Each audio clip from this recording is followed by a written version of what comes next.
बिस्मिल्लाहिर्रहमानिर्रहीम। अस्सलाम वालेकुम वरहमतुल्लाहि वबरकातुहू। आज हम बना रहे हैं पास्ता। अगर आपको हमारी वीडियो अच्छी लगे तो लाइक करें और हमारे चैनल को सब्सक्राइब करें। तो शुरू करते हैं। 300 ग्राम पास्ता लेके इसमें मैंने नमक और ऑयल डाल के इसको उबाल लिया है। 400 ग्राम बीफ का कीमा, 4 टेबलस्पून ऑयल, 1 कप चेडर और mozzarella cheese, 3/4 cup tomato paste, 1 प्याज, इसको मैंने छोटा छोटा काट लिया है, नमक हस्बे जायका, 1 टीस्पून लाल मिर्च का powder, 1 teaspoon soya sauce, half teaspoon काली मिर्च का powder, 1 teaspoon dried oregano, 1.5 tablespoon अदरक और लहसुन का पेस्ट और थोड़ा सा पार्सले मैंने काटा है। सबसे पहले हम ऑयल लेंगे। ऑयल गर्म हो गया, इसमें हम प्याज डाल देंगे। प्याज को हम 2 मिनट तक फ्राई करेंगे। 2 मिनट गुजर गए हैं। अब इसमें हम अदरक और लहसुन का पेस्ट डाल देते हैं और इसको हम 1 मिनट तक फ्राई करेंगे।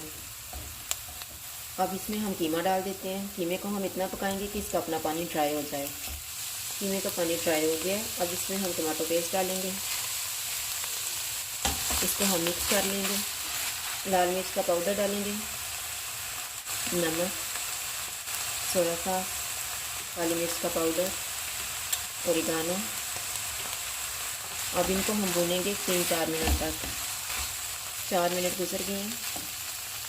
अब इसमें मैं 1 कप पानी डाल रही हूँ और इसको मिक्स कर लेंगे।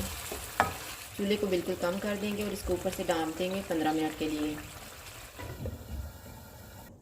15 मिनट गुजर गए हैं। अब हम कीमे को चेक कर लेते हैं। अब हम चूल्हे को मीडियम कर देते हैं। मैंने इसको 5 मिनट तक पकाया है। अब इसमें हम पास्ता डाल देंगे और इसको मिक्स कर देंगे। मैंने सारा पास्ता मिक्स कर दिए। अब हम चूल्हे को बिल्कुल कम कर देंगे और इसके ऊपर चीज़ डाल देंगे। इसके ऊपर पार्सले डाल देंगे और इसके ऊपर से ढाँप देंगे 3 मिनट के लिए। 3 मिनट गुजर गए हैं। अब हम चूल्हा बंद कर देते हैं। अब हम इसको डिश आउट कर लेते हैं।